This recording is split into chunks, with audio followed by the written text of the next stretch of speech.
ভয়াবহ খারাপ হতে যাচ্ছে, কিছুটা হয়েছে, আরো ভয়াবহ অনিশ্চিত এবং দাম কমে যাবে, আরো ভয়াবহ খারাপের দিক যাচ্ছে। কারণ হচ্ছে বাংলাদেশে একমাত্র বুঝছেন ঐক্য আছে, সব মিল কারখানা যত রকম আছে পৃথিবীর, রেল শ্রমিকের ঐক্য আছে, টেক্সটাইল শ্রমিকের ঐক্য আছে, সমস্ত কিছুর ঐক্য আছে। আসসালামু আলাইকুম। ওয়ালাইকুম আসসালাম। কেমন আছেন? আলহামদুলিল্লাহ। বেচা বিক্রি কেমন চলছিল? বেচা বিক্রি ভোর 6টার থেকে শুরু হয়েছে, প্রচুর বেচা কেনা বুঝছেন, জি। এবং 6টার থেকে শুরু হয়েছে, এখন প্রায় 12টা বাজতে যাচ্ছে, বেচা কেনার শেষ পর্যায়ে। আচ্ছা, পেঁয়াজের দাম আজকে বাড়ছে না কমছে কাকা? পেঁয়াজের দাম কমছে আঙ্কেল, বাজার কমছে। 41 টাকা থেকে শুরু করে 38 টাকা পর্যন্ত মুড়ি কাটা পেঁয়াজ বিক্রি হলো। আর ভারতের নাসিকের জাতের পেঁয়াজ, এই দেশে রোপণ করা, এই দেশে উৎপাদন করা, বিঘা প্রতি 125 মণ উৎপাদন হয়েছে, সেই জাতের পেঁয়াজ বেচলাম 39 টাকার থেকে 42 টাকা, ওই জাত। আর এই যে জাত, এই যে। জি, আচ্ছা আচ্ছা আচ্ছা, বুঝতে পারছি। আর হচ্ছে যাই, আমরা যদি বলি কাকা, আসলে এখন এলসি পেঁয়াজ কি পরিমাণে আসতেছে? এলসি পেঁয়াজ তো এখনো পর্যাপ্ত পরিমাণে আসতেছে, ওই দেখেন আমার আরতেও কিছু আছে, বিক্রি কম। এখন এলসি, আগে এলসি বেশি খাইতো, দেশি কম খাতো, আর আজ 2-4 দিন যাবৎ এলসি কম খায়, দেশি বেশি খায়। মানুষ মনে হয় বুঝতে পারছে এলসির গুণগত মান অনেক খারাপ, আমাদের দেশি পেঁয়াজের গুণগত মান অনেক ভালো, আমাদের দেশি রসুনের মান অনেক ভালো, চায়নার রসুনের গুণগত মান অনেক খারাপ, 1000 গুণ আর 100 গুণ যে ডিফারেন্স না। চায়নার রসুনের গুণগত মান 1000 গুণ খারাপ, বাংলাদেশের গুণগত মান 1000 গুণ ভালো, 100 গুণ ভালো। পেঁয়াজ হলো তেমন, ভারতের পেঁয়াজ দিয়ে তরকারি রান্না করলে 8 ঘন্টা পর টক হয়ে যায়, আর 9 ঘন্টা পর তরকারি কালো হয়ে যায়। বাংলাদেশের পেঁয়াজ 16 ঘন্টা তরকারি অটুট থাকে, রঙও সোনালি কালার থাকে, তরকারির রঙও কালো হয় না। আর চায়নার রসুন দিয়ে তরকারি রান্না করবেন, 7 ঘন্টা পর তরকারি কালো হয়ে যাবে, আর 9 ঘন্টা পরে তরকারি টক হয়ে যাবে।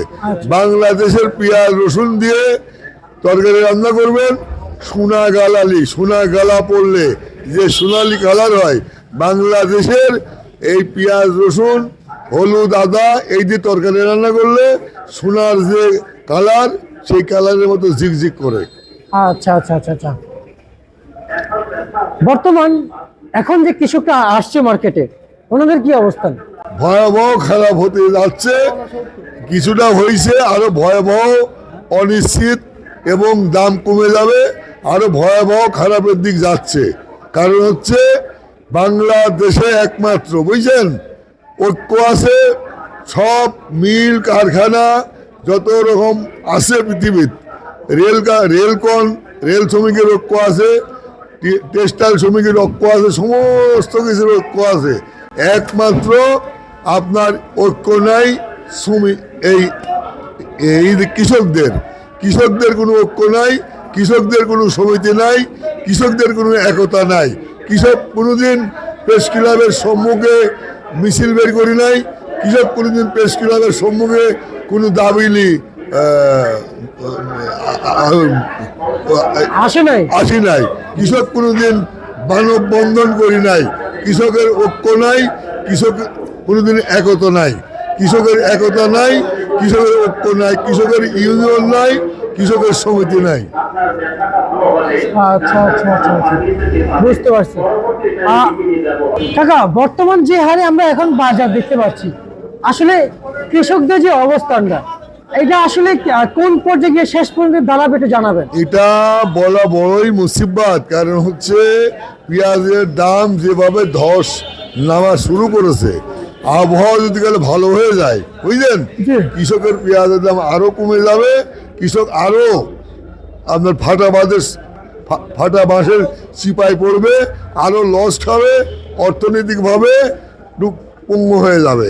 আজ কৃষকের গোটা পৃথিবীতে কৃষকের ঐক্য আছে, কৃষকের সমিতি আছে, কৃষকের ইউনিয়ন আছে, কৃষকের মানে বিপ্লব ঘটায় প্রত্যেকটা রাষ্ট্রে, যেসব রাষ্ট্র কৃষিপূর্ণ রাষ্ট্র সেসব জায়গায় বিপ্লব হচ্ছে এবং হতে যাচ্ছে।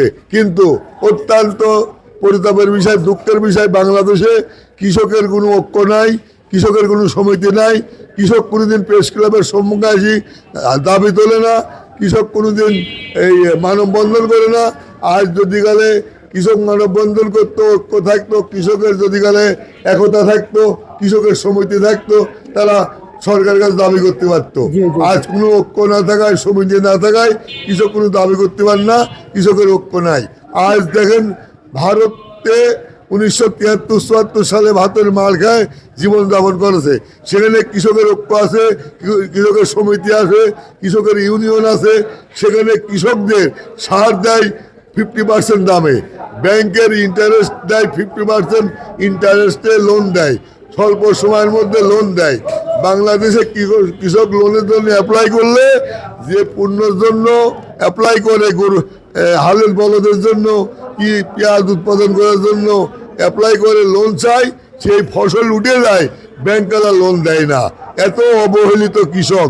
বাংলার মাটিতে যত রকম প্রতিষ্ঠান আছে, যত দপ্তর আছে, কৃষকের মতো অবহেলিত আর কোনো দপ্তর আর কোনো কিছু নাই। আজ বাংলাদেশে কৃষকের ঐক্য থাকলে কৃষি বিপ্লব হয়তো, দেশে কৃষি বিপ্লব ঘটা। যেমন ভারত 19টা রাষ্ট্রে যাবতীয় কৃষিপণ্য রপ্তানি করতেছে, বাংলাদেশে অন্তত 10টা রাষ্ট্র কৃষিপণ্য রপ্তানি করে এই দেশ সাফল্য হইতো, এই দেশ বিশ্বের দরবারে মাথা উঁচু করে দাঁড়াইতো। এই বাংলাদেশ বিশ্বের দরবারে কৃষিপণ্য উৎপাদনকারী হিসাবে পরিচিত হইতো। আজ দেখেন এই যে সদরঘাটে যারা নৌকা চালায়, এই রিক্সা নৌকা, সেই নৌকালাদের ঐক্য আছে, রিক্সালার ঐক্য আছে, ইচ্ছা আরো ছোট ছোট জিনিসের ঐক্য আছে। অত্যন্ত পরিতাপের বিষয়, দুঃখের বিষয়, বাংলাদেশে কৃষকের ঐক্য নাই, বুঝলেন। আজ কৃষক তিলে তিলে মরতেছে, কৃষক তিলে তিলে কষ্ট পাচ্ছে। আজ দেশে কৃষকের সমিতি নাই, ইউনিয়ন নাই, কিছু নাই। একমাত্র বাংলাদেশে কৃষি বিপ্লব ঘটাতে চাইছিল শহীদ রাষ্ট্রপতি জিয়াউর রহমান, উনি আততার হাতে নিহত হয়েছে। আল্লাহ তাক ভেস্তের প্রথম স্থান নসিব করুক, আমরা দোয়া করি। এরপরে আপনার 3 বারের প্রধানমন্ত্রী বেগম খালেদা জিয়া, উনি কৃষি বিপ্লব ঘটানোর জন্য উদ্যোগ নিয়েছিল। উনি কৃষি বিপ্লব কিছুটা ঘটাইছিল এবং শিল্প, এই গার্মেন্ট শিল্প উদ্যোগ ঘটাইছিল এবং মাছ এই দেশে মাছ পুকুরে মাছের আবাদ শুরু করে দিয়েছিল। এবং মুরগি, এই যে ব্রয়লার মুরগি, এটারও উন্নয়ন করেছে, বিপ্লব ঘটাইছে খালেদা জিয়া। আজকে আপনার মাধ্যমে জানাতে চাই, গতকাল খালেদা জিয়ার দাফন হয়েছে বাংলাদেশ সংসদ ভবনের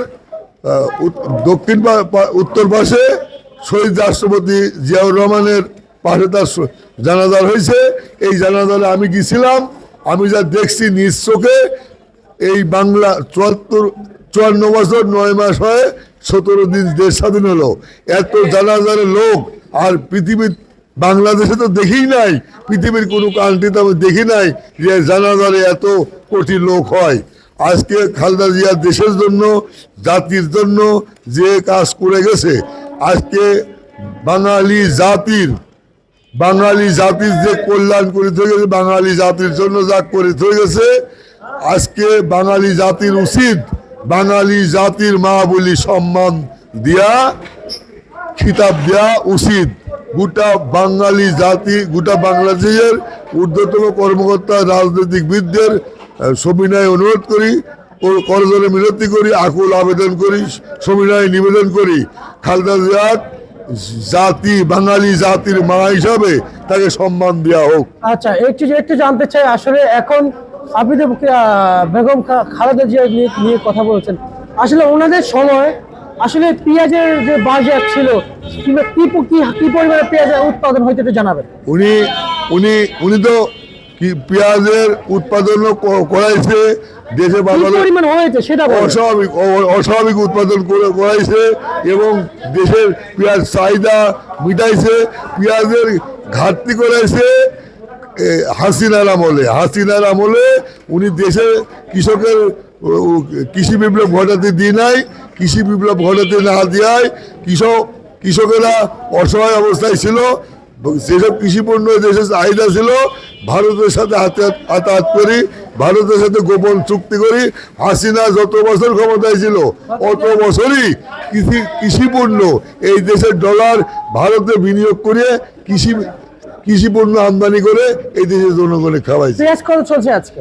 আজকে পেঁয়াজ বিক্রি হচ্ছে মুড়িকাটা পেঁয়াজ 41 টাকা থেকে শুরু করে 37 টাকা পর্যন্ত বিক্রি হচ্ছে। আচ্ছা আচ্ছা আচ্ছা। আর রসুন? রসুন বিক্রি হচ্ছে আপনার 35 টাকা থেকে শুরু করে 65 টাকা পর্যন্ত। আর আলু কত বিক্রি চলছে? আলু বিক্রি হচ্ছে পুরানো আলু 8 টাকা থেকে 9 টাকা পর্যন্ত, আর নতুন আলু 15 টাকা থেকে 17 টাকা পর্যন্ত।